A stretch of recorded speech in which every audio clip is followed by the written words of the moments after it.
No es fácil hablar de política a políticos de Haití en Haití. Desde que terminó la dictadura de Duvalier, y ustedes lo saben mejor que nadie, Haití se ha caracterizado por falta de estabilidad política, por crisis de gobernanza y en algunos casos por intervenciones extranjeras, además de ciertos fenómenos adversos de la naturaleza como el terremoto o como fue la epidemia de cólera.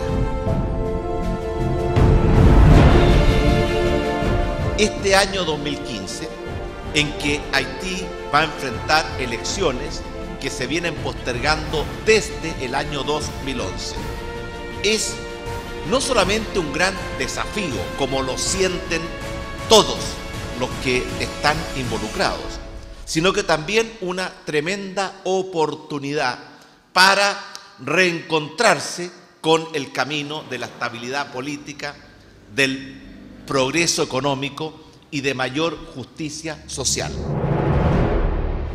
Pero hoy día está viviendo una nueva etapa.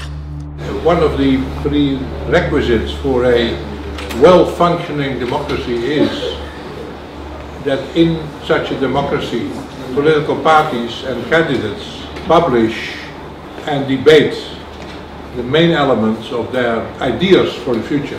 The population of this country should decide about its future and not the outside world.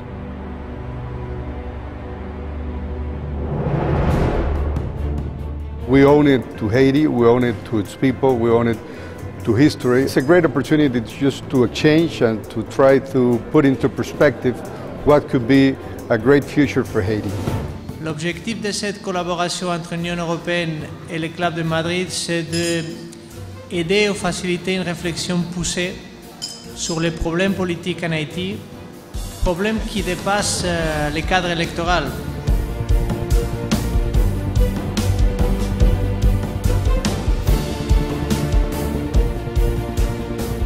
On a compris que le processus électoral sans fair play, sans communication avec les partis politiques, ne peut aboutir à de bons résultats.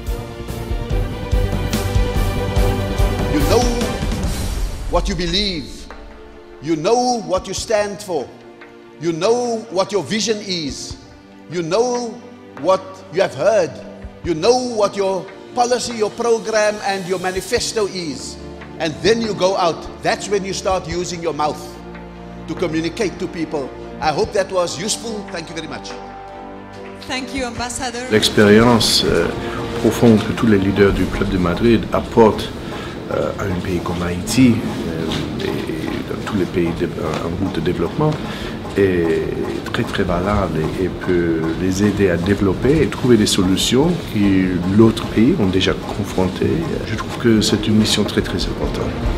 Tout processus électoral qui cherche à respecter le droit du peuple du pays d'exprimer librement et sans violence leurs opinions, leurs choix, est un mouvement positif, est un pas dans la bonne direction, surtout s'il y a retard dans l'application, disons, de ce processus dans le pays. Que doivent faire ces femmes candidates pour être présentes au niveau de la presse et pour pouvoir communiquer mieux et gagner les élections?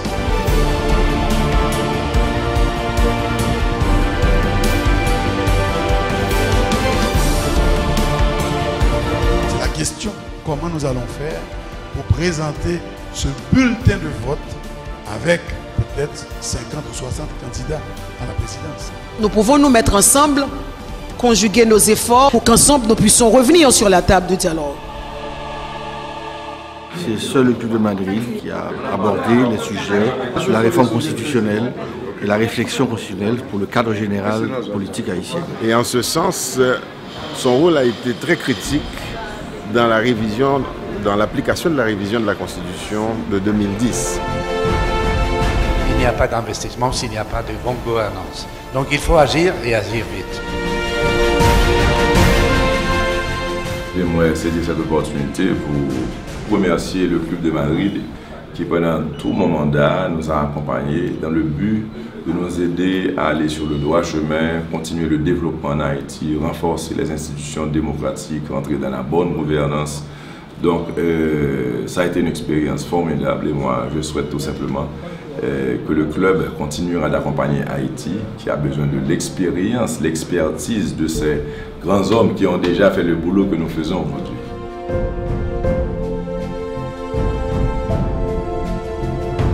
Con las situaciones que se pueda presentar es una demostración de que los haitianos, no la comunidad internacional, pueden hacer su selección.